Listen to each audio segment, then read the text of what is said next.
Alors l'objet de cette conférence, si vous voulez, c'est d'analyser et de comprendre les enjeux fondamentaux de l'ouvrage de Couturat intitulé « De l'infini mathématique », qui est paru en 1996 et qui a été réédité en 1973 chez Albert Blanchard, donc on le trouve toujours.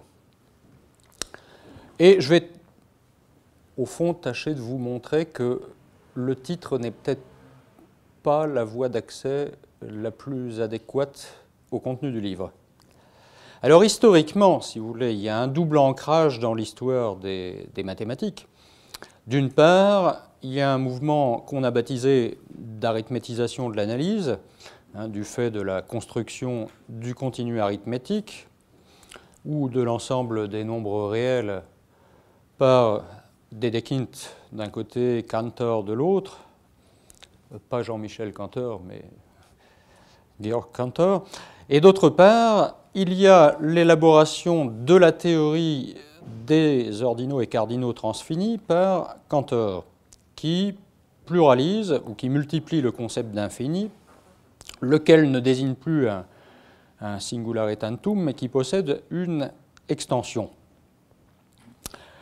Donc, si vous voulez, on a tout d'abord, je dirais, un double mouvement de théorisation intramathématique du continu et de l'infini, grâce auquel le concept d'infini acquiert le statut de véritable objet mathématique et échappe aux antinomies ou aux impossibilités de domination théorique. Cela, Couturat en est parfaitement connaisseur. Cependant, au-delà de ce strict ancrage dans l'histoire des mathématiques ou de la mathématisation de l'infini, on peut dégager des enjeux plus généraux qui dépassent la stricte considération de l'infini mathématique. Et c'est essentiellement cela que je voudrais vous montrer. Et à ce titre, il est très utile et même pertinent de présenter la préface et l'introduction qui ouvrent le livre et qui permettent d'en préciser les perspectives.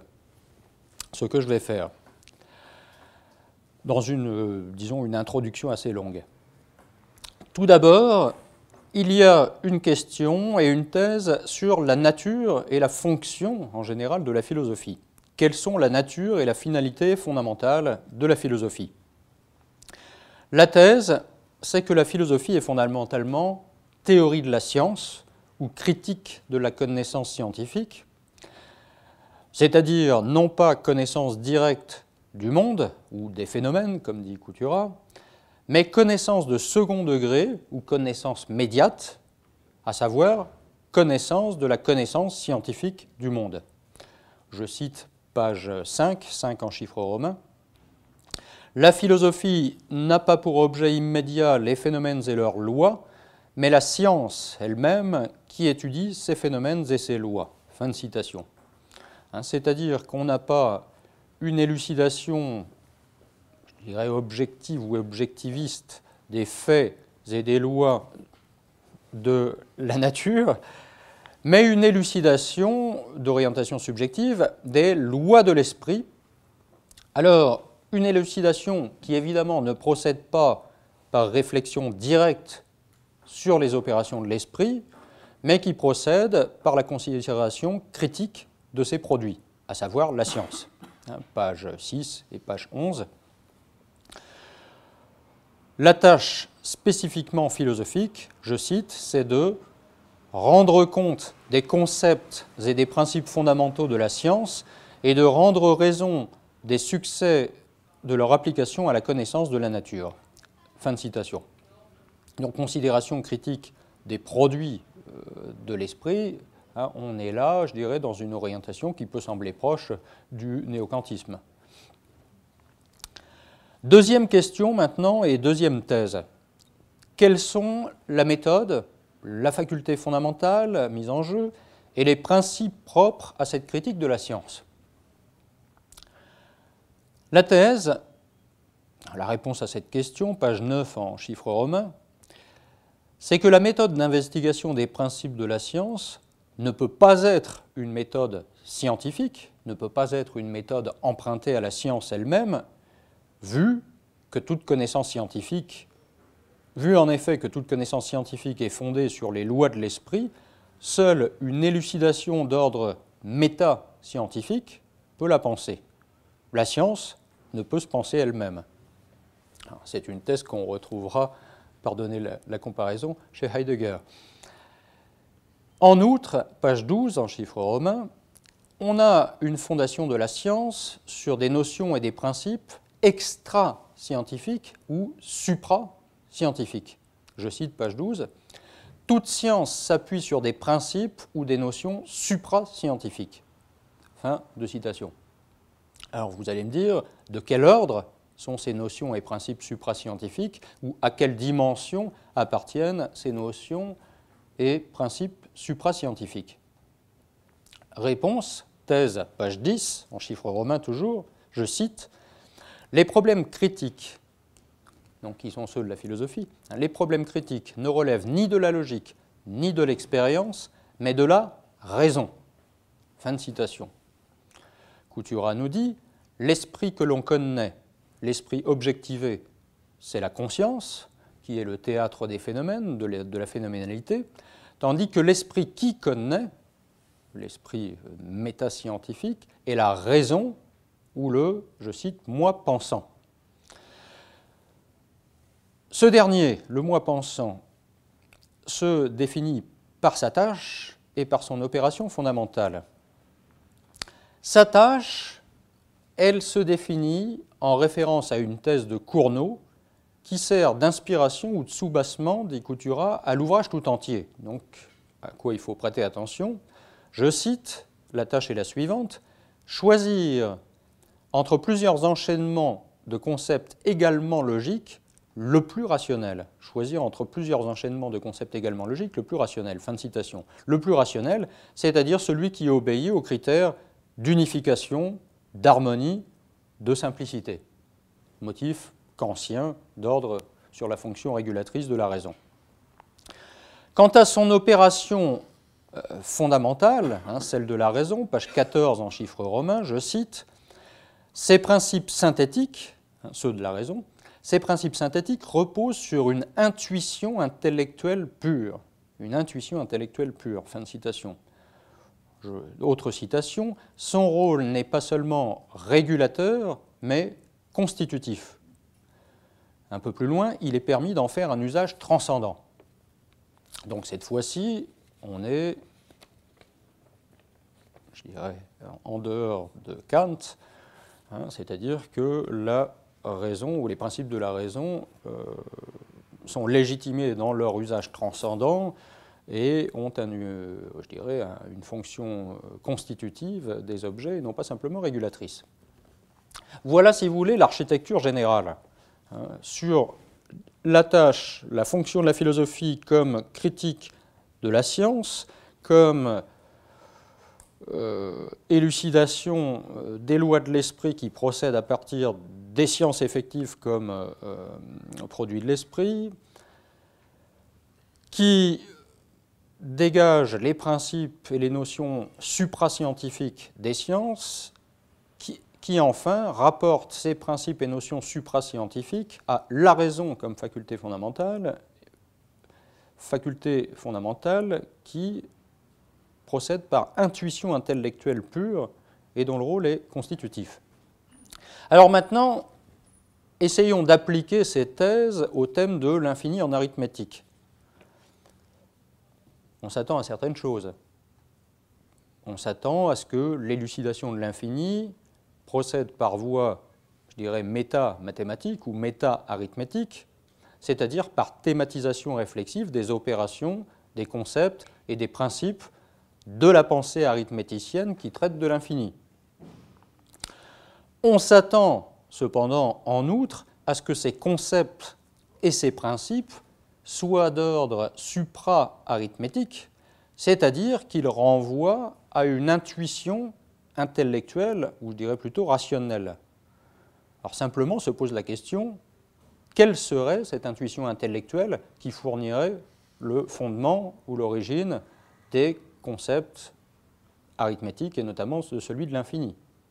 Est-ce que ce serait celle de la grandeur géométrique? Est-ce que ce serait celle de des grandeurs en général? Est-ce que ce serait l'intuition de l'infini théologique?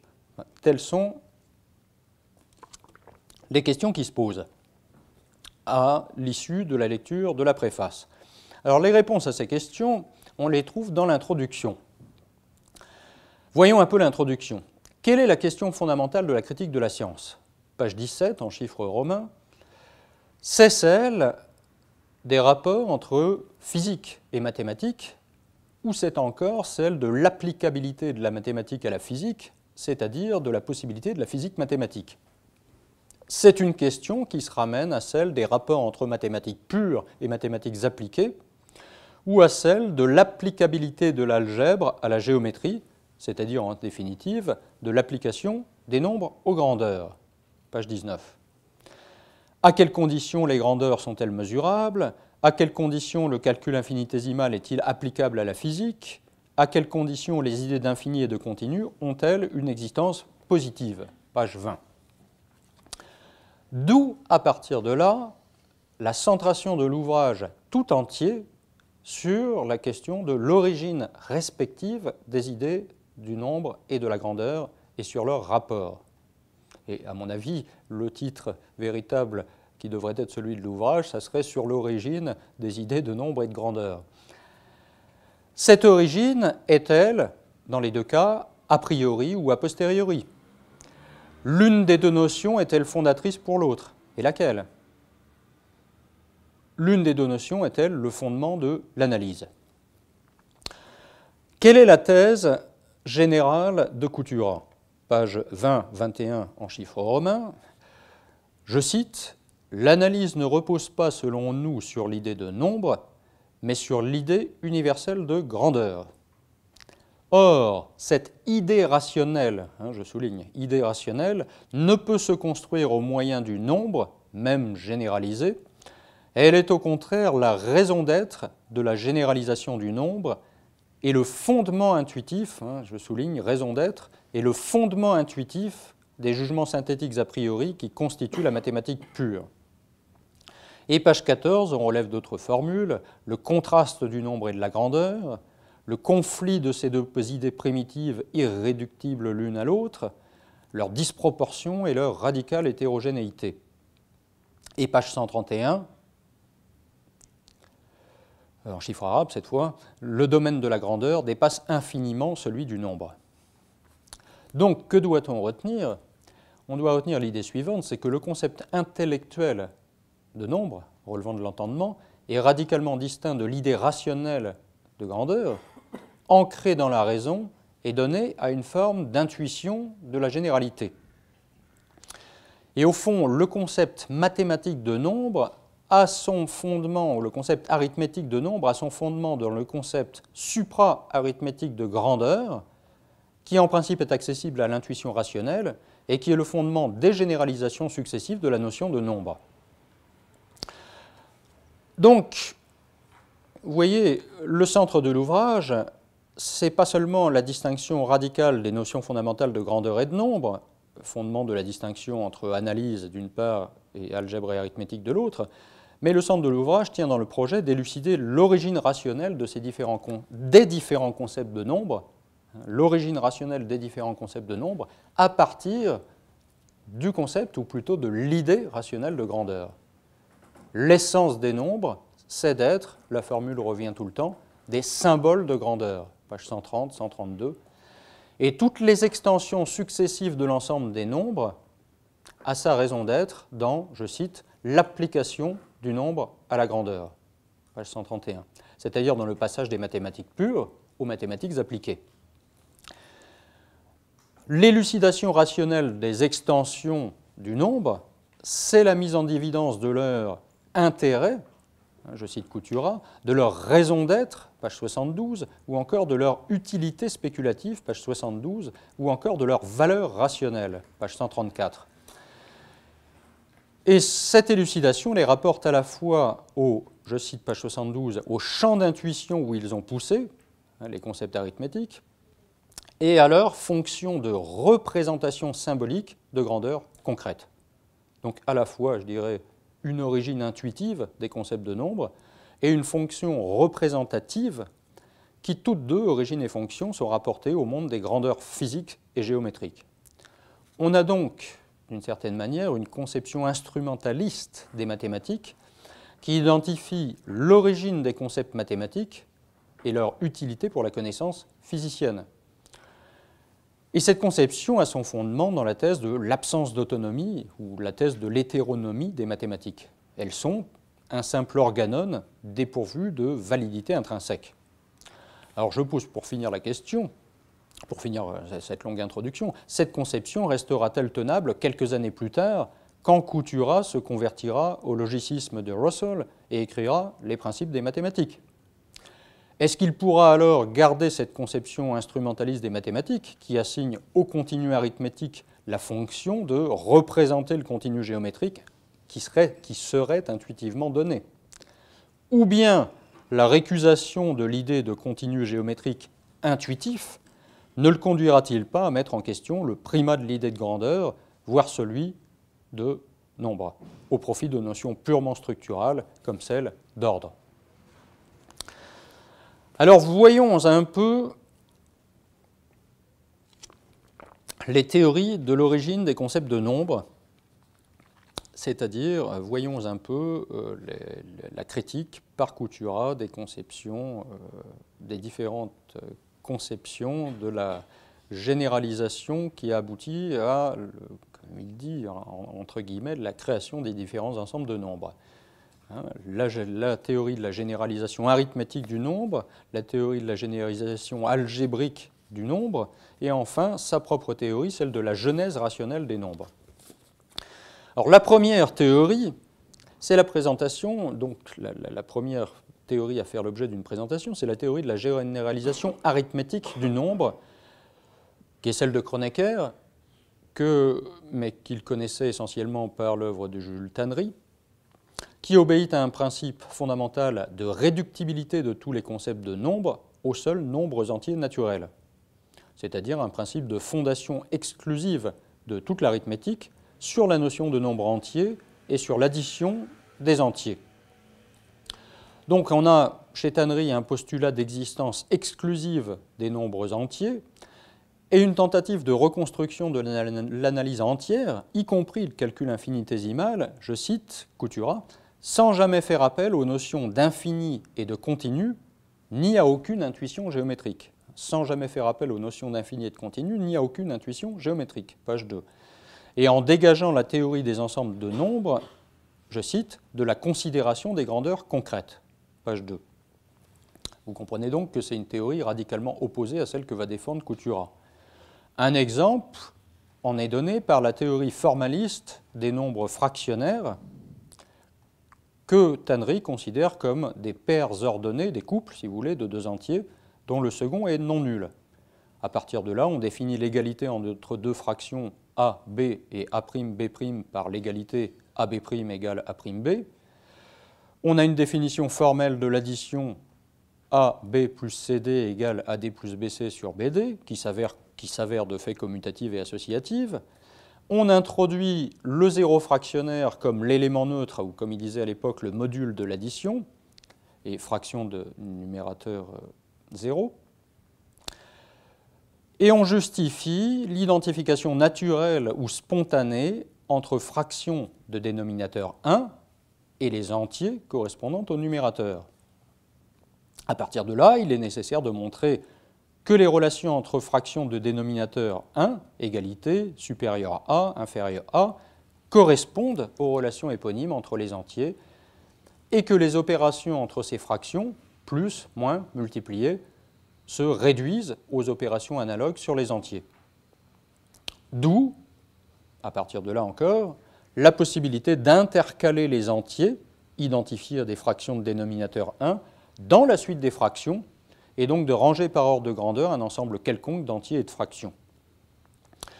Cela, cet ensemble des nombres fractionnaires, c'est un cas paradigmatique qui vaut au fond pour toutes les extensions de la notion de nombre, c'est-à-dire à la fois pour les entiers relatifs, pour les nombres fractionnaires ou rationnels, pour les nombres réels, puis les nombres imaginaires et complexes. Alors, quelle conclusion générale faut-il en tirer ? Page 49. D'une part, on a là une création opératoire, ça c'est moi qui le dis, je cite maintenant, création opératoire, je cite, des êtres mathématiques au moyen de conventions arbitraires. Au moyen de conventions arbitraires, fin de citation, création opératoire qui est pensable d'après le paradigme ludique du jeu d'échecs. En effet, ce qui distingue les différentes espèces de nombres les unes des autres, ce n'est pas la forme des symboles employés, dit Couturat, mais ce sont les définitions conventionnelles ou les règles opératoires de l'égalité, de l'addition et de la multiplication de ces symboles. On n'a donc pas une définition directe des nouveaux nombres en eux-mêmes, en leur essence, mais une définition indirecte par fixation des règles d'emploi des signes. D'autre part, page 48, dans chaque cas d'élargissement, les relatifs, les rationnels, les réels, les complexes, dans chaque cas d'élargissement, on a toujours une identification ou une assimilation entre les éléments de l'ensemble inférieur et une partie des éléments de l'ensemble supérieur. Par exemple, des relatifs positifs avec les entiers naturels, des fractions de dénominateur 1 avec les entiers, des réels rationnels avec les fractions, des complexes à partie imaginaire nulle avec les réels. Quelle est la nature de cette identification? Est-ce qu'elle est légitime et pourquoi? Couturat répond, en ce qui concerne la nature, ce n'est pas un élargissement extensionnel de l'ancien ensemble par adjonction de nouveaux nombres, c'est au contraire une réduction des nombres dans l'ensemble inférieur à un simple cas particulier de nombres de l'ensemble supérieur. Page 19. En toute rigueur, cette assimilation est illégitime, page 38, parce qu'elle confond des essences numériques distinctes. Les entiers relatifs positifs ne sont pas les entiers naturels, par exemple. Les réels rationnels ne sont pas les nombres fractionnaires. Mais pourtant, cette identification s'avère cependant, je cite, naturelle, ou encore commode, ou encore utile.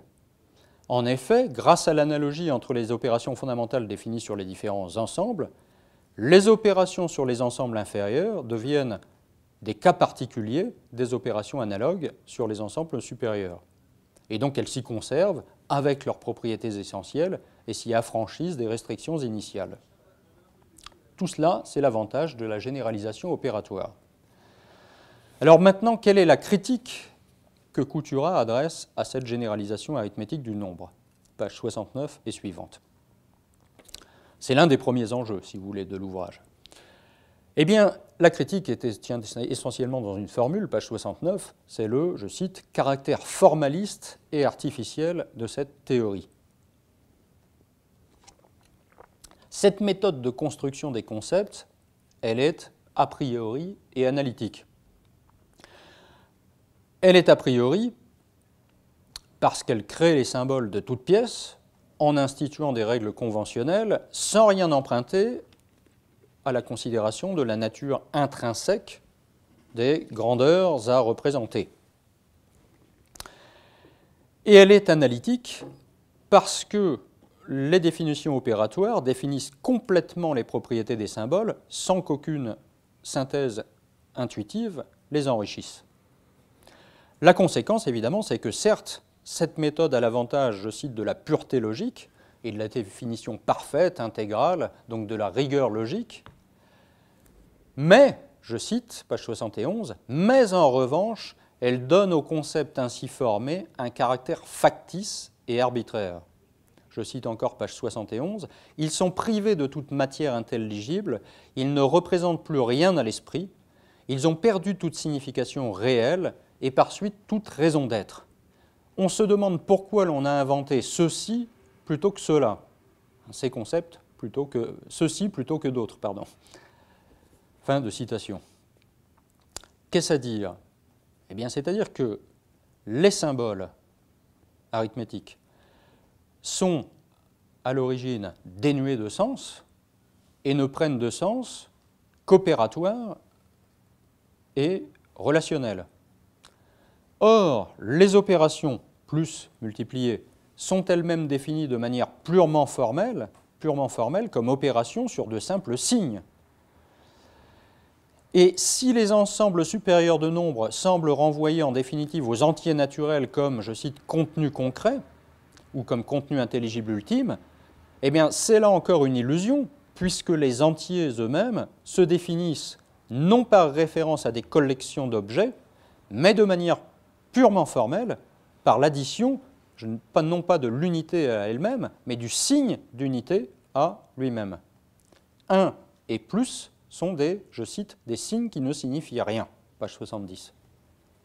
Donc la conclusion, c'est que le paradigme formaliste de la genèse purement opératoire ne rend compte ni de la, je cite, genèse naturelle des concepts de nombre, ni de leur, je cite encore, genèse rationnelle, page 72.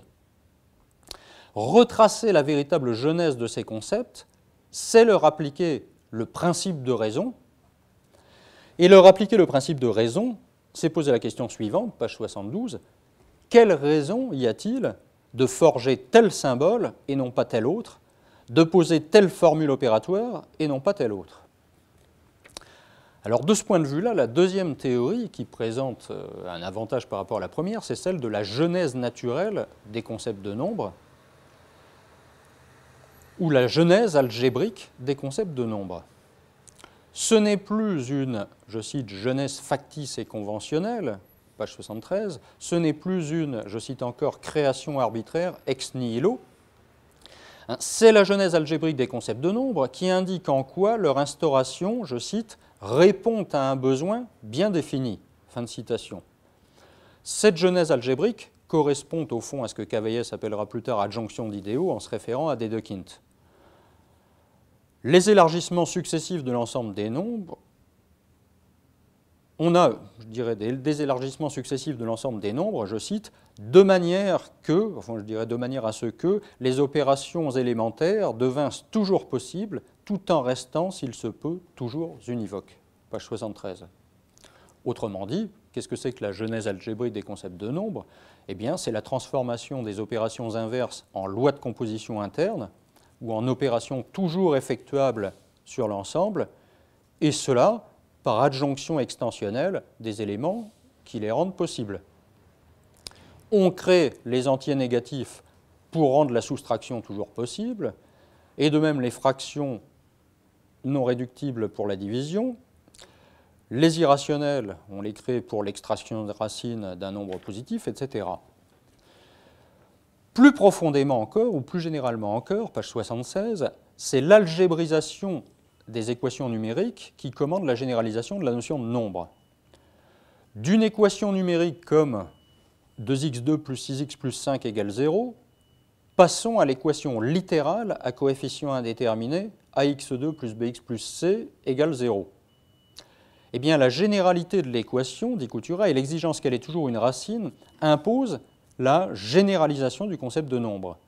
Et ainsi a lieu, là, je cite, la transformation des symboles d'impossibilité de l'arithmétique en nombres nouveaux. Transformation des symboles d'impossibilité de l'arithmétique en nombres nouveaux. Je dirais que c'est ça qui caractérise la généralisation algébrique. Alors, les conséquences, page 73.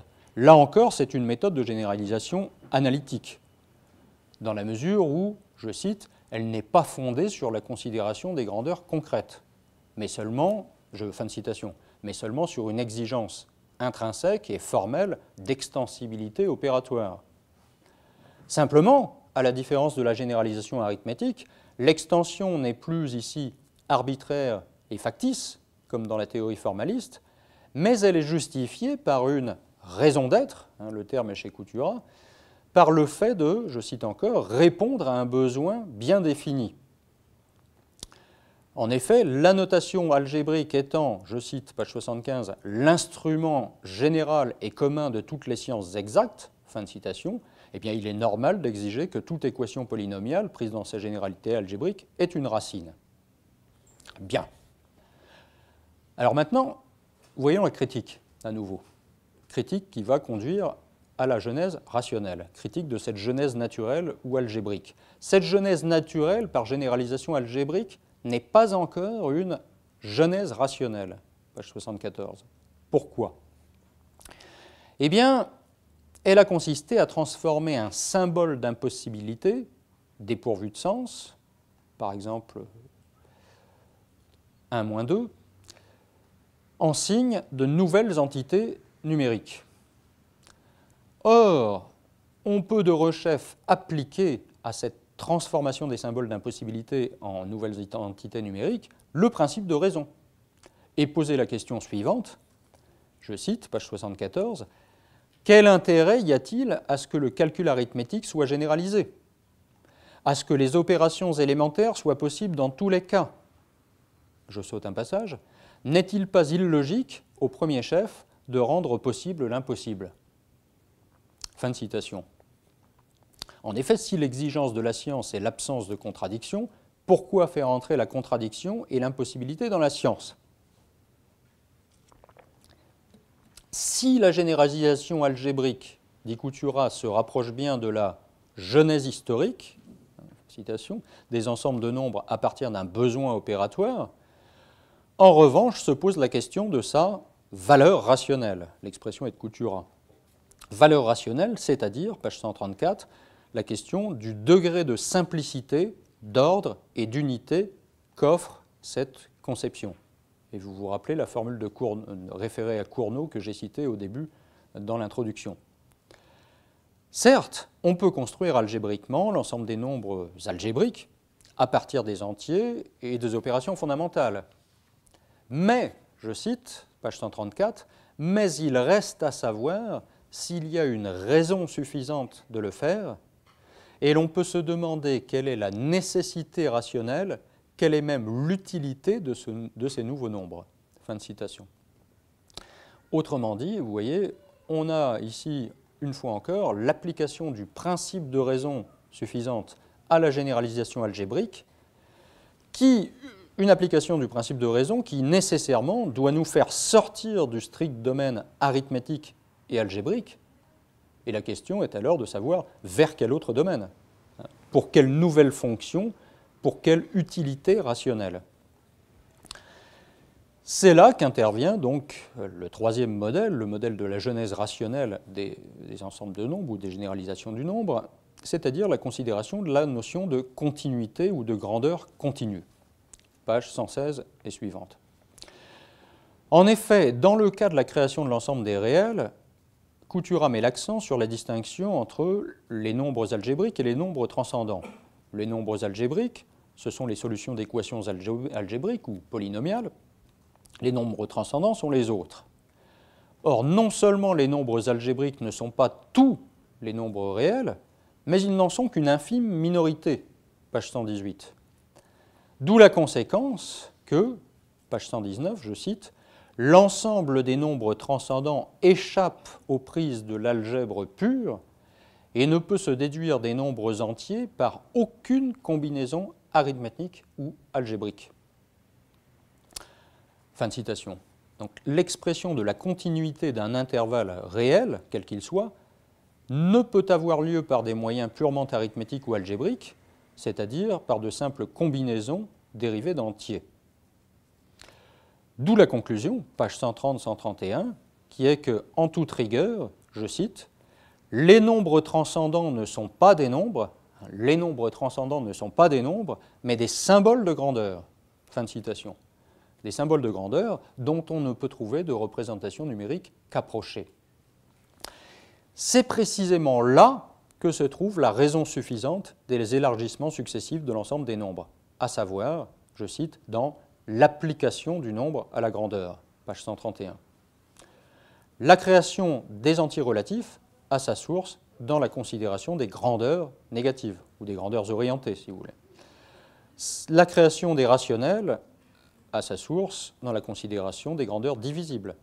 Celle des nombres réels dans la considération des grandeurs continues. Celle des nombres complexes dans la considération des grandeurs continues bilinéaires et des vecteurs. D'où la formule conclusive qui me semble résumer le tout, page 149.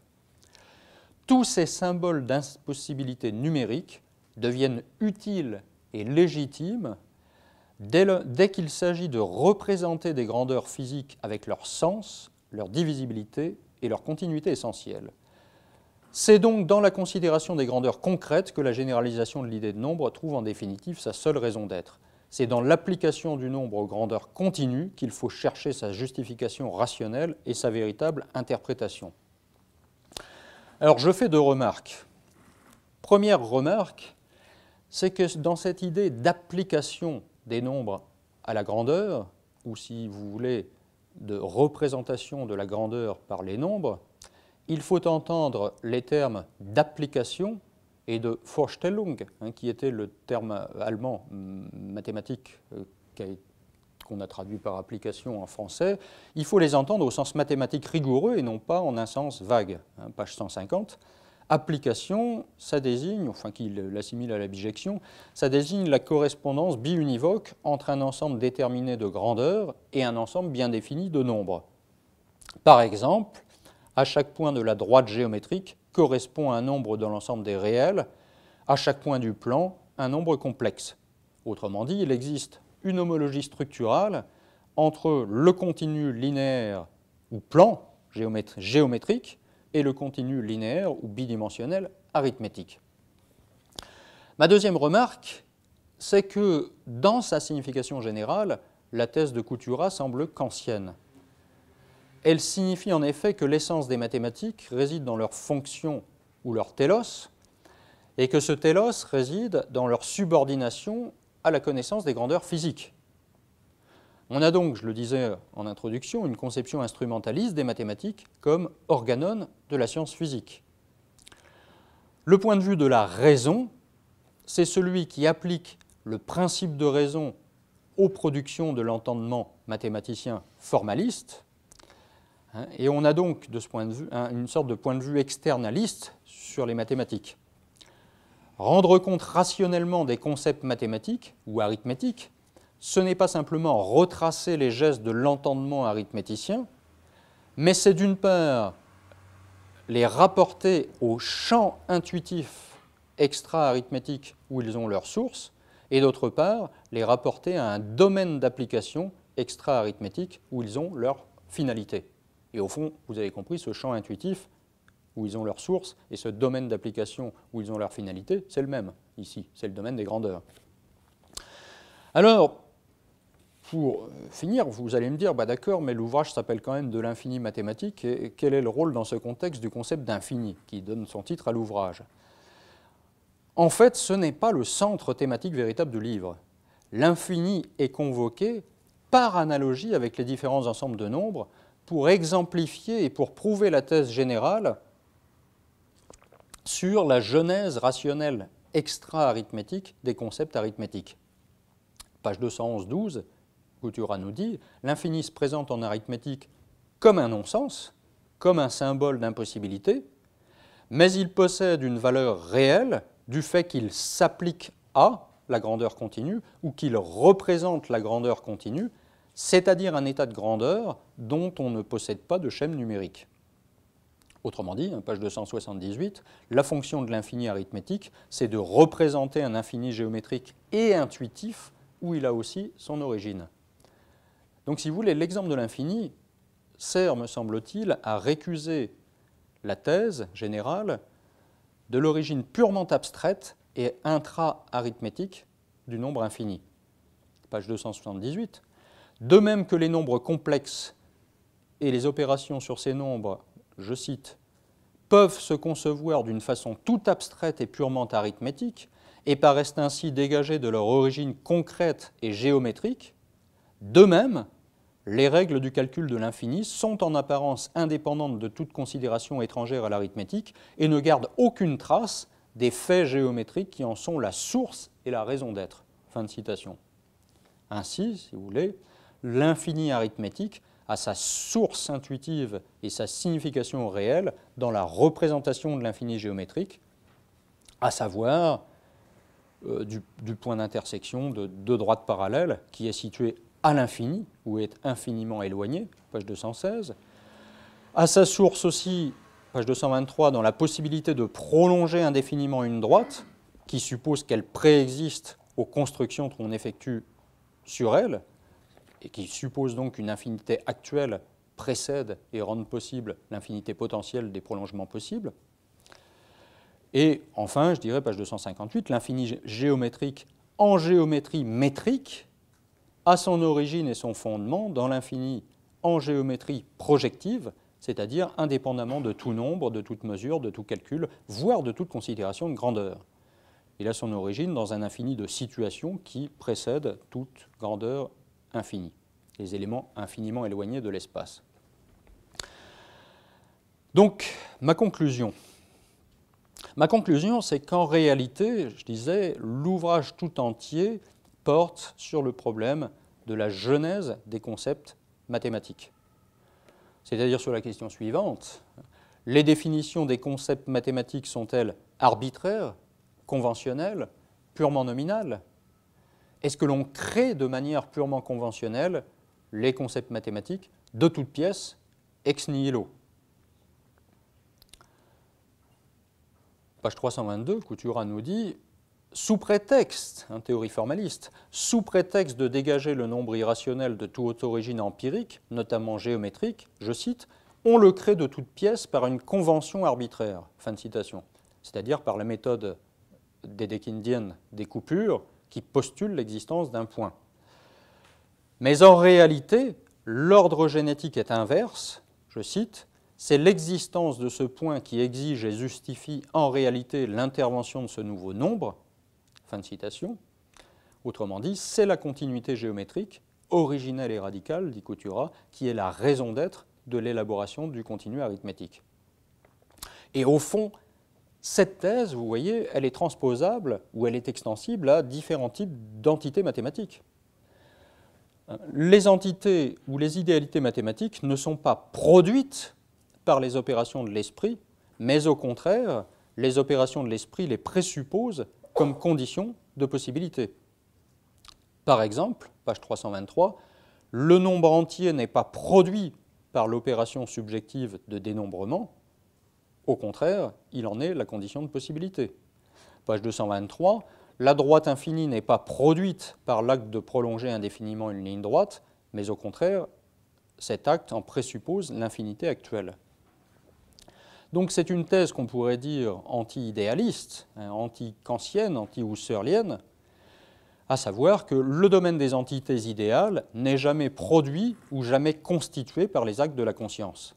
Les actes de la conscience ne sont pas la région source des objectivités idéales de la mathématique. Alors je termine en posant une ultime question qui renvoie à ce que va être la conférence qui va suivre de Sébastien Gandon. Que devient cette critique des actes d'engendrement mathématique à l'époque ultérieure où Coutura lit les Principles de Russell? Contrairement à ce qu'on pourrait croire, je dirais, il existe une continuité entre les deux époques de la pensée mathématique de Coutura, qui n'est pas évidente au départ. Dans les deux périodes, antérieures au principe des mathématiques et à partir des principes des mathématiques, on a la même critique de l'idée de création ou d'engendrement de l'ensemble des nombres irrationnels par la méthode des coupures, c'est-à-dire par un ensemble d'actes de position. Je renvoie au principe des mathématiques, page 82 et suivante. La méthode dédekindienne des coupures, la méthode cantorienne des irrationnels, qui définit les irrationnels comme limite de suite convergente, ne prouve pas l'existence des irrationnels, mais la présuppose au contraire. Autrement dit, on n'a pas de production des entités idéales par les actes. Je cite page 128, « On ne peut rien définir ni expliquer par génération ». Deuxième point, page 90, on a, un principe des mathématiques, cette fois-ci, page 90, on a une même définition du nombre, celle qu'on avait vue tout à l'heure de l'infini mathématique, même définition du nombre comme symbole d'une grandeur. Et on a une répétition de la thèse, page 125, répétition de la thèse que les généralisations successives de la notion de nombre a sa raison d'être dans la considération des grandeurs. Je cite page 117 la note qui se réfère à Buraliforti, par étapes successives qui consistent à attribuer progressivement au nombre les propriétés de la grandeur. Fin de citation. Simplement, ce n'est pas un argument contre l'a priorité, le caractère a priori des mathématiques, ni contre l'origine purement logique de l'arithmétique. Et c'est là qu'est la différence essentielle. Le continu géométrique n'est plus l'origine du continu arithmétique. Pourquoi? Parce que, je cite, le continu géométrique n'est pas et ne peut pas être objet d'intuition. Fin de citation. De fait, il y a possibilité de donner une définition purement ordinale du continu, c'est-à-dire de, je cite, construire logiquement et de toute pièce la notion du continu, non seulement sans invoquer le continu géométrique, mais même sans faire appel à l'idée de grandeur. Sans faire appel à l'idée de grandeur. Fin de citation. Donc vous voyez, l'inflexion décisive, c'est l'inflexion qui conduit, à la suite de Russell, vers le logicisme, c'est-à-dire, je dirais, vers une analyse logique de l'ensemble des notions mathématiques, y compris en géométrie. Par exemple, page 157, il nous parle d'une analyse logique de la géométrie projective, qui, je cite, doit rentrer dans la mathématique pure, qui ne connaît pas d'autres principes que ceux de la logique. Doit rentrer dans la mathématique pure, qui ne connaît pas d'autres principes que ceux de la logique. Donc je dirais, vous voyez, même position réaliste, ça demeure, hein, pas d'idéalisme constitutif. Deuxièmement, le nombre est bien défini comme symbole de la grandeur, mais en revanche, la grandeur continue n'est plus, je dirais, le continu géométrique comme champ intuitif ou région source des concepts arithmétiques. Pourquoi? Parce qu'il n'y a plus de caractère intuitif du continu géométrique. Et c'est là qu'est l'inflexion décisive, c'est dans l'exigence d'une analyse logique des notions mathématiques. Je vous remercie de votre attention.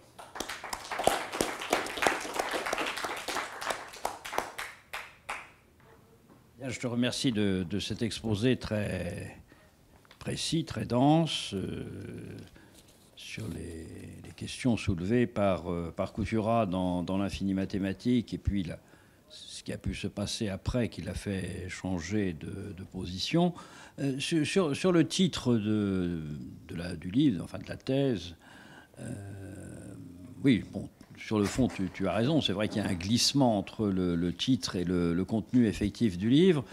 Mais je crois que le choix du titre par Couturat s'explique un peu par le contexte, y compris par le fait que il s'agissait au départ de sa thèse de doctorat. Et je crois qu'il s'agissait bien pour lui de s'inscrire dans le paysage philosophique français dans une position de claire rupture par rapport au néocriticisme et par rapport à Renouvier, la loi du nombre et toutes ces choses-là, parce qu'il finit bien quand même par assumer une position franchement infinitiste, et même si elle est plus une conclusion que le centre même de son propos, je crois que c'est ça ce qu'il voulait marquer en choisissant ce titre plutôt qu'un autre. Oui, bien sûr. Oui, bien sûr. Bah, au fond, je dirais que... Non, tu n'as pas besoin. Non, j'ai pas... Ah bah oui, je suis déjà décoré. Je suis la parole en permanence. Oui, bien sûr, hein, je suis d'accord. Bah, disons que je ne retrouve pas la citation, mais il y a un endroit où je n'ai pas retrouvé... Ouais, enfin bref, j'ai pas retrouvé la citation que j'avais repérée, où à un moment il nous dit, bah, de ce point de vue qui est le mien, les notions d'infini et de continu, les notions d'infini et de continu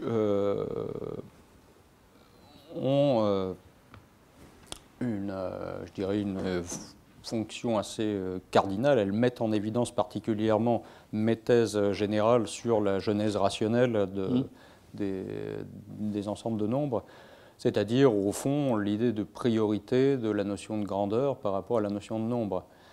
Et donc, il y a bien ce que tu disais, c'est-à-dire qu'il y a deux choses. Il y a effectivement une position infinitiste, c'est-à-dire qu'il y a une formule, dont je ne sais plus où elle se trouve, dans les 700 pages, qui est presque celle de Cavaillès bien plus tard, qui nous dit c'est avec l'infini que commence la véritable mathématique. Et donc, effectivement, il y a une reconnaissance, il y a une position qui consiste à reconnaître la légitimité du nombre infini au sein des mathématiques, donc reconnaître la légitimité des constructions kantoriennes au sein des mathématiques qui étaient fort débattues à l'époque, hein, qui heurtaient considérablement les mathématiciens empiristes français, finitistes, comme Borel notamment, il y en a d'autres mais je ne me rappelle plus, qui refusaient cela. Donc effectivement, il y a une position de Couturat qui consiste à se dire, bon, bah, moi je reconnais la légitimité, le statut d'objet de l'infini, des infinis kantoriens au sein des mathématiques. Ce sont de véritables objets mathématiques dont on peut traiter, je dirais, à l'opposé de la position de Kronecker et Tannery qui nous disent, bon, au fond, il n'y a que la suite des nombres entiers et tout le reste, ce sont des créations conventionnelles factices, arbitraires. Là, il nous dit, bah non, parmi les objets ou les objectivités idéales de la mathématique, il y a tous les infinis kantoriens. Mais à partir de là, il y a la deuxième chose, qui est ce mouvement qui traverse tout l'ouvrage, qui est l'ancrage des concepts proprement arithmétiques, c'est-à-dire des concepts de nombre, dans l'idée rationnelle de grandeur. Et je dirais c'est là que que le continu et l'infini servent d'exemple ou exemplifient la thèse générale de l'origination du nombre dans l'idée de grandeur. Au fond, ça évaut évidemment pour le continu, hein, c'est-à-dire qu'au fond, l'infini propre à l'ensemble des nombres réels a son origine et son fondement intuitif dans l'infini géométrique. Et par ailleurs, l'infini arithmétique a son fondement dans l'infini géométrique métrique, qui lui-même a son fondement dans l'infini géométrique projectif, etc. Donc on a cette origination du nombre dans des domaines de grandeur. Alors, je n'ai pas voulu, parce que d'abord ça m'aurait fait prendre plus de temps, mais ce n'était pas non plus une position absolument originale. Hein, puisque, si mes souvenirs sont bons, dans les Grundgesetze der Arithmetik, Frege lui-même, la théorie des irrationnels de Frege, qui est moins connue que sa théorie des nombres entiers, consiste à définir les réels à partir des grandeurs, enfin les rationnels et les réels à partir des grandeurs et des rapports de grandeur. Et c'était une position évidemment générale qui renvoyait à Euclide, au livre 5, c'est ça? Oui, oui. Mais alors, est-ce que tu irais jusqu'à dire qu'au fond, dans ce premier livre de Couturat, il y a presque une sorte d'incompatibilité, ou en tout cas d'extériorité relative, entre d'une part la priorité, la primauté accordée à l'idée rationnelle de grandeur dans les extensions du nombre, et d'autre part l'acceptation, notamment dans l'appendice qui se trouve à la fin, de la théorie kantorienne des transfinis par la méthode de dérivation. Effectivement, en tout cas, ça pose quelques problèmes. Hein, ça pose quelques problèmes parce que vous comprenez bien que si on en reste à, je dirais, le titre c'est de l'infini mathématique au singulier. Et de fait, si vous regardez l'ouvrage, il est souvent question de l'ordre d'infini de l'ensemble des réels, hein, c'est-à-dire du continu arithmétique. Et de ce point de vue-là, il est assez facile de le rapporter au continu géométrique, avant qu'il ne change de position en disant il n'y a pas de continu géométrique intuitif. En revanche, ce qui pose beaucoup de problèmes, c'est à partir du moment où on substituerait au titre de l'infini mathématique le titre des infinis mathématiques, et où on reconnaîtrait la possibilité de construire une pluralité indéfinie d'infinis mathématiques distincts.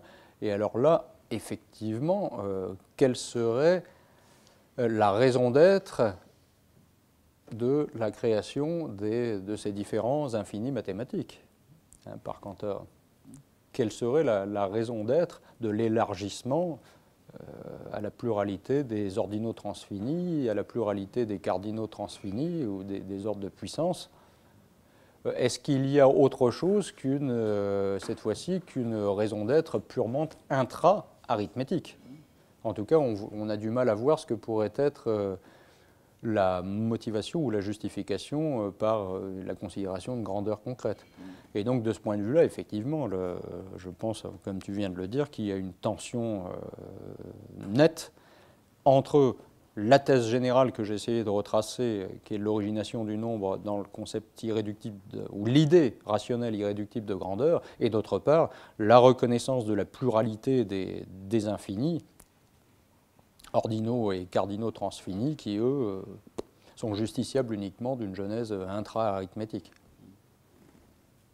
J'aurais deux questions. Une question juste toute petite concernant ce que tu viens de dire. Moi, j'ai l'impression que la position de Couturat, elle est très consonante avec les positions de Baire et de Borel, en fait. Au sens où eux aussi acceptent l'analyse cantorienne, justement pour le continu de la droite réelle.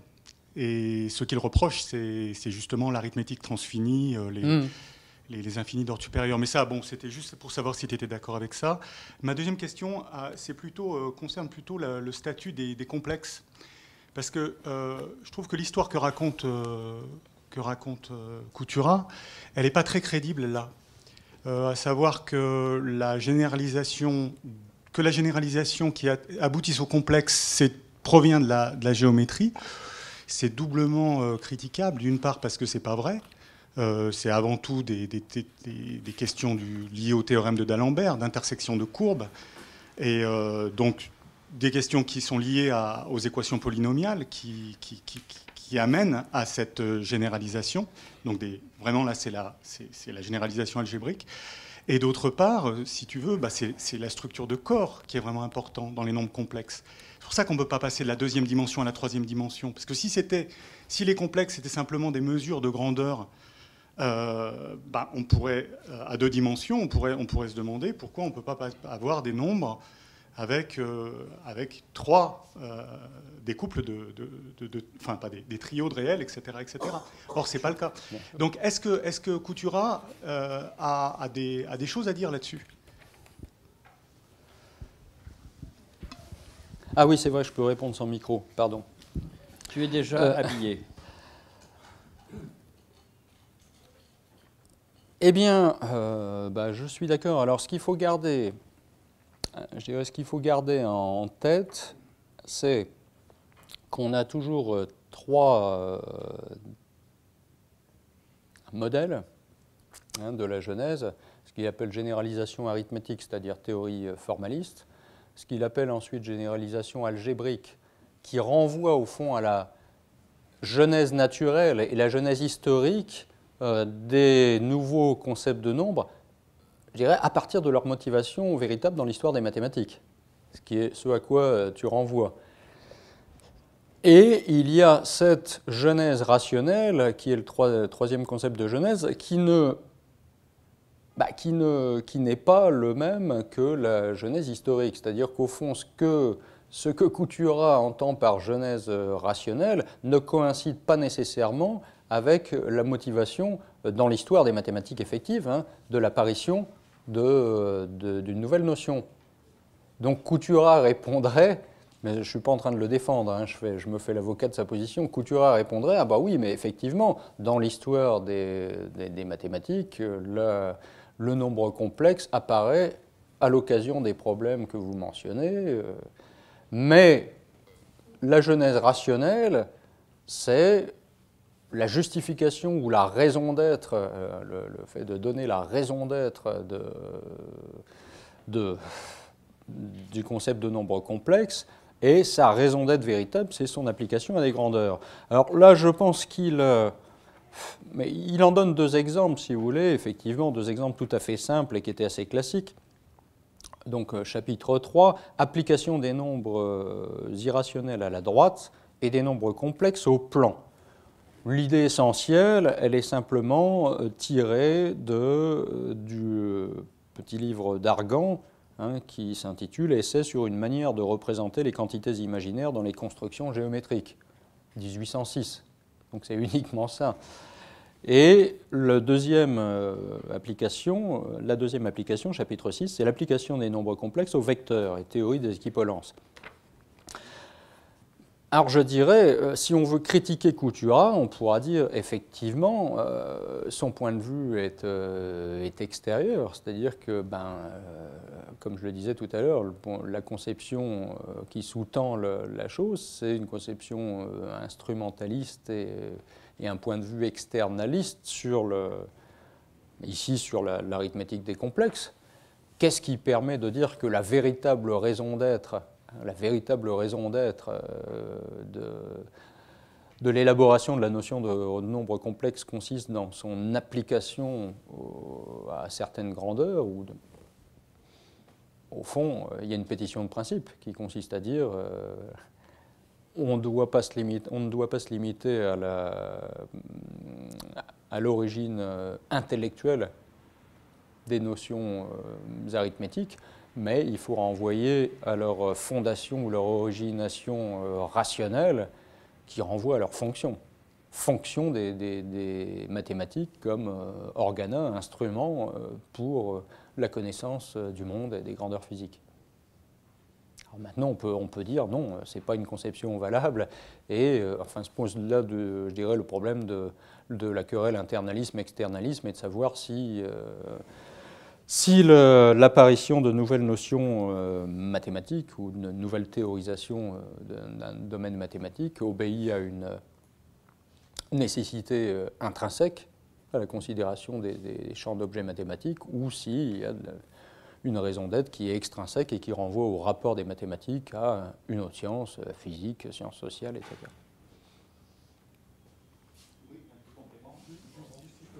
La question, c'était, est-ce qu'il y a chez Couturat une réflexion sur l'idée de corps de nombres, comme il y a beaucoup, par exemple, chez les Allemands, c'est-à-dire l'idée que les nombres forment des corps, au sens... c'est un peu ça aussi, la question. Oui, ben non. Non, il n'y en a pas. Ça intervient après, ça intervient dans les principes des mathématiques. C'est là qu'il commence à avoir un rapport aux mathématiques structurales.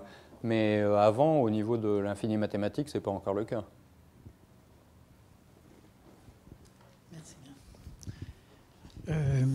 Dans votre discussion avec M. Fichant, vous venez d'insister sur le fait que quand on considère les infinis, on ne peut pas construire la diversité des infinis à partir de la notion de grandeur. C'est ce qui me semble. Oui, oui, tout à fait. Ma question ne porte pas là-dessus. Je crois qu'il y a un autre défaut, mais tout au début, à savoir sur la notion de nombre entier naturel, élémentaire. Commençons, pour rester simple, au 2, pour ne pas avoir les problèmes avec le 0 et le 1. Comment le 2 et le 3, comment peut-on se représenter une genèse rationnelle du 2, du 3, à partir de la notion de grandeur? Je crois que ce n'est pas possible. Vous avez raison, parce que vous avez raison, c'est-à-dire que il faut dissocier. Attention, il faut dissocier le problème de l'origine des nombres et le problème des élargissements de la notion de nombre à partir des nombres entiers. C'est-à-dire que la considération des grandeurs sert à justifier ou à fonder l'élargissement des concepts de nombre à partir des entiers. Maintenant, il y a aussi, mais je n'ai pas eu le temps de le présenter, il y a aussi la présentation de la théorie de l'origine du nombre entier. Alors là, il dit autre chose, et là est intéressant le texte que je citais, Frédéric Worm, ce matin, page 585, où il nous dit qu'au fond, contrairement, en prenant à contre-pied complet, mais non, ce n'est pas 585, excusez-moi, c'est ailleurs. En prenant à contre-pied les théories il prend le contre-pied des théories de Tannery et de Kronecker, hein, qui nous disent au fond les seules entités véritables des mathématiques, ce sont les nombres entiers, tout le reste n'est que création factice. Lui dit exactement l'inverse dans le texte qu'il a cité ce matin, c'est-à-dire que au fond, les véritables nombres, ce sont les nombres réels, justement. Pourquoi est-ce qu'ils sont réels? Parce qu'ils représentent le continu géométrique, ils représentent toutes les grandeurs continues. En revanche, les nombres entiers sont des créations arbitraires. Et là, on a une position ici de Spinoza, d'ailleurs, hein, la lettre sur l'infini. J'ai vu ça ce matin, pour dire les nombres entiers sont des entités factices. Pourquoi? Parce qu'on n'a pas d'unité ou d'identité dans la nature, et au fond, c'est une fiction méthodologique de considérer telle chose comme une unité. Et donc la nature est rétive à l'arithmétique élémentaire. L'arithmétique élémentaire est quelque chose de factice, une création conventionnelle. Donc paradoxalement, il inverse ce qu'on présente d'habitude. Cette inversion dont vous parlez, c'est d'ailleurs la même qu'on retrouve dans les visions ontologiques de René Thom un siècle plus tard. Il avait aussi cette idée que c'était le continu qui existait avant le nombre entier.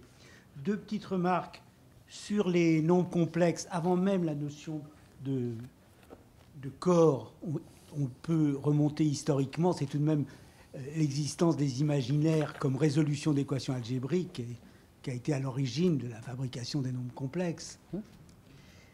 D'autre part, je crois qu'il y a une petite distinction à faire. La position de Borel, de Lebesgue, de Baire, elle vient un petit peu plus tard. Ce qu'on a appelé les semi-intuitionnistes français posaient des problèmes qui d'ailleurs ont été remarquablement résumés dans leur échange de lettres, les 5 lettres. Les 5 lettres. Oui, les 5 lettres entre eux. C'est qu'ils posaient le problème de l'existence. Comment pouvait-on nommer des nombres réels? Alors ça me fait revenir au début de votre intervention. Vous aviez distingué, à propos de l'infini, l'arithmétisation de l'analyse et l'élaboration par Cantor de cardinaux et des ordinaux. Est-ce qu'on ne peut pas, a posteriori, enfin c'est un méchant procès d'attention à faire à Couturat, mais lui reprocher d'avoir sous-estimé cette partie-là de la construction de... cette partie-ci, vous voulez dire? Cette partie-ci, pardon, face à... D'ailleurs, j'ai constaté dans l'exposé, les deux exposés précédents, ils ont accordé une importance, à mon avis, exagérée à ce qu'on a appelé ensuite le programme de Klein, la classification des géométries. C'était pas ça le point important, le métrique, le projectif. Ce qui était important dans la construction des infinis et de la théorie des ensembles, c'était une construction purement mathématique, pas logistique. Enfin, il n'y a pas besoin de Russell pour comprendre ça. Une construction purement mathématique, nouvelle, et peut-être arithmétique, mais en tout cas nouvelle, de nouveaux concepts mathématiques. Est-ce qu'on ne peut pas lui reprocher d'avoir un peu sous-estimé cette partie-là de la nouveauté? Eh bien, la réponse, c'est si. On peut. Et au fond, ça revenait à la question que posait Michel Fichant tout à l'heure. Hein, c'est-à-dire que, paradoxalement, évidemment, vous voyez, vu ce que j'ai exposé de sa position d'ensemble, à partir du texte de la préface et de l'introduction, qui précise parfaitement les enjeux conceptuels de tout l'ouvrage, vous comprenez que la théorie des ensembles, les ordinaux transfinis, les cardinaux transfinis, les types de puissance, etc., ça intervient, ça se laisse mal intégrer à sa vision générale. Origine des concepts arithmétiques qui renvoient à un domaine supra-arithmétique, qui renvoient à des idées rationnelles qui sont objets d'intuitions rationnelles. Que faire de cela pour la construction des ordinaux transfinis et cardinaux transfinis? Ça ne marche pas. Et c'est pour ça qu'il n'a pu faire autre chose que de le déporter en dehors du corps de l'ouvrage et d'en faire une longue note 4, hein, page 617, qui s'intitule « Sur la théorie des ensembles et des nombres infinis », qui est d'ailleurs une excellente présentation, vraiment excellente présentation, quand on considère que ça a été fait à ce moment-là, de la théorie de Cantor, mais qui de fait ne se laisse pas du tout intégrer dans le propos général de l'ouvrage, parce que vous avez raison, c'est une construction intra-arithmétique, c'est une construction mathématique, et qui effectivement n'est pas d'ordre logiciste. Alors sinon, sur les entiers, c'est page 535, 536. Et les considérations sur le nombre entier se trouvent autour de la page 300 et suivante. Et en gros, il aboutit à une théorie des nombres entiers, un peu, je reviens à la question précédente, une théorie des nombres entiers qui se rapproche, je dis bien qui se rapproche de la philosophie de l'arithmétique de Husserl, qu'il cite en disant « Attention, ça vient de paraître, il n'y a pas longtemps, je viens d'en prendre connaissance, ça consonne avec mes propres positions, mais je n'ai pas eu le temps d'en parler ici. » Et il fait la critique de ce qu'il appelle la théorie empiriste du nombre entier et la théorie rationaliste du nombre entier, en disant qu'en gros, elles reviennent à la même position, c'est-à-dire qu'au fond, l'une comme l'autre reviennent à rapporter le nombre entier au dénombrement de collections concrètes. Alors, dans le cas des théories empiristes, c'est l'origine effective. Dans le cas des théories a priori ou rationalistes du nombre entier, en fait, ça semble être une théorie a prioriste du nombre entier, mais quand on veut donner un contenu, il faut se référer à des collections concrètes. Bon, les deux, il les critique en disant que ce n'est pas là l'origine rationnelle du nombre entier. Alors après, il nous donne une théorie qui est assez proche de celle de la philosophie de l'arithmétique, en disant il y a un acte de formalisation qui consiste à considérer de passer d'un objet au quelque chose et à l'unité, et qu'ensuite il faut considérer les unités comme différentes les unes des autres, et à partir de là, on a la suite, on peut construire la suite des entiers. Dernière question, oui, Aubin, très, très vite, puisque il y a dans votre réponse à l'instant une réponse à ce que je voulais dire en partie, qui rejoint ce que dit peut-être Sébastien. C'est-à-dire moi j'ai l'impression que, comme vous l'avez dit, c'est à partir de Tannery qu'il prend ces informations qui ont trait à des choses qui ont été publiées très peu de temps avant, c'est sûr.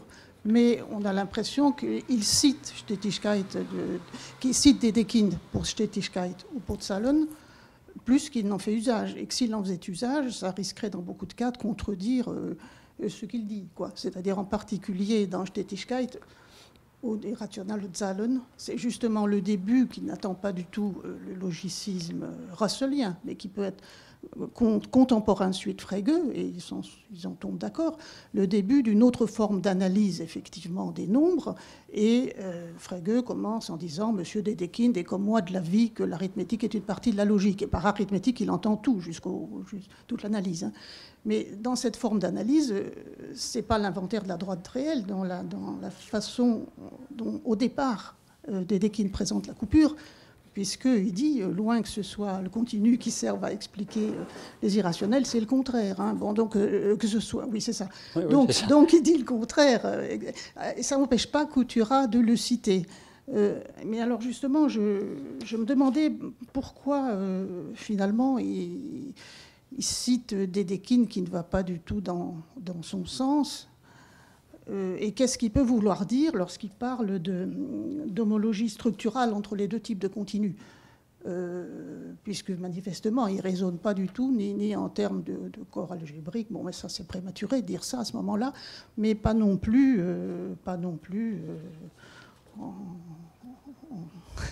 dans la façon qui est celle propre à Dedekind, qui n'est justement pas celle de Cantor, mais pourquoi est-ce qu'il prend ce langage qui pourrait être à la fois plus algébrique et surtout axiomatique? Parce que ça ne va pas avec l'idée non plus de nominalisme imputé à Dedekind. l'axiomatisation, c'est pas du tout un nominalisme. Non, mais... Bon, c'est juste comme ça. Bah, disons que... Alors d'abord, il faut quand même considérer une chose par rapport à Dedekind qui quand même a perduré assez longtemps, c'est que l'œuvre de Dedekind a été mésinterprétée, mal interprétée à cause des formules initiales de Dedekind. Et on retient essentiellement, enfin beaucoup de gens retenaient essentiellement les nombres sont de libre création de l'esprit humain, et ils disaient, ah bah voilà, on a là une théorie formaliste des nombres en même temps que idéaliste, hein, qui parle d'engendrement des nombres à partir des actes de l'esprit. Et au fond, les élargissements successifs de l'ensemble des nombres sont des créations arbitraires de l'esprit humain. Et en fait, c'est comme ça que tout le monde interprétait les choses de Dedekind. Et Husserl lui-même, dans les choses qu'il a écrites autour de 1900, sur Dedekind, fait exactement la même interprétation pour la réfuter. Bon, de ce point de vue-là, maintenant, en France, depuis que Houriya Sinasser a fait son édition, elle présente très clairement les choses en montrant qu'effectivement, il ne s'agit pas du tout de création, mais que ce qui est important, c'est l'axiomatisation et la domination, je dirais, au moyen de propriétés structurelles, et que elle attire l'attention sur le fait qu'il s'agit, comme vous l'avez rappelé, de donner les propriétés générales du continu, quel que soit le domaine d'application, donc que ce soit l'infini, que ce soit le continu géométrique ou le continu arithmétique, etc. Et que... Exactement, exactement. Et ça, Coutura, vous voyez, l'approche qu'il cite, il cite pourtant Ständigkeit und irrationelle Zahlen, mais effectivement, moi je crois que vous avez raison, c'est-à-dire que l'usage qu'il en fait, je ne suis pas sûr qu'il ait parfaitement compris de quoi il était question chez Dedekind.